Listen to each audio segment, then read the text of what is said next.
क्या धरती की 7 परतें वैसे ही है जैसे कि आकाश में 7 परतें होती हैं, जैसे कि पवित्र कुरान में लिखित हुआ है? आइए इस वीडियो के माध्यम से कुरान में दी गई इस सूचना का अध्ययन करें।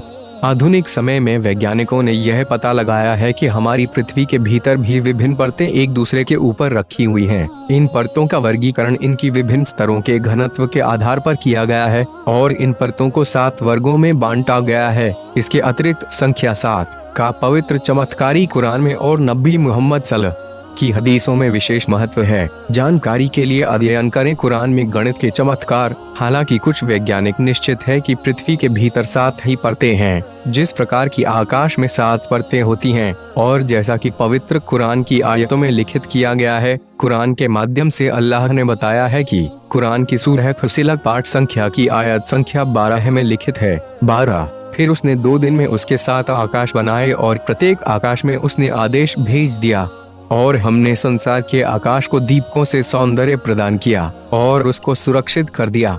यह प्रभुत्वशाली और सर्वज्ञ की योजना है।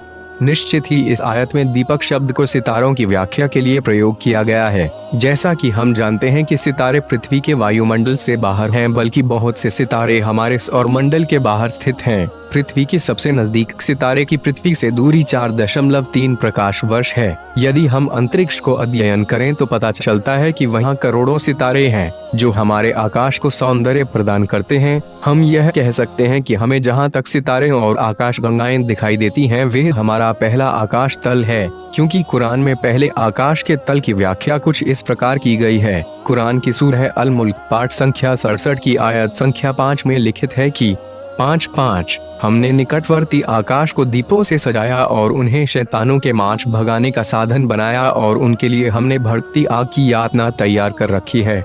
इस आयत में स्पष्ट है कि सितारों को पृथ्वी के निकटतम आकाश में सजाया गया है। इस प्रकार केवल अल्लाह ही अन्य आकाश के विषय में जानता है, क्योंकि मनुष्य अभी तक अपनी आकाश गंगा का भी संपूर्ण अध्ययन नहीं कर पाया है। सारांश यह है कि हमारे पृथ्वी के वातावरण और इसकी परतें और हमारा सौरमंडल और सभी आकाश गंगाएं पृथ्वी के प्रथम आकाश तल पर ही स्थित हैं, बाकी दूसरे, तीसरे, चौथे। इसी प्रकार 7वें आसमान तक अभी तक मनुष्य की पहुंच नहीं हो पाई है। हो सकता है कि निकट भविष्य में वैज्ञानिक और आसमानों का पता लगाने में सफलता प्राप्त करें। निश्चित ही संपूर्ण ज्ञान केवल अल्लाह को है।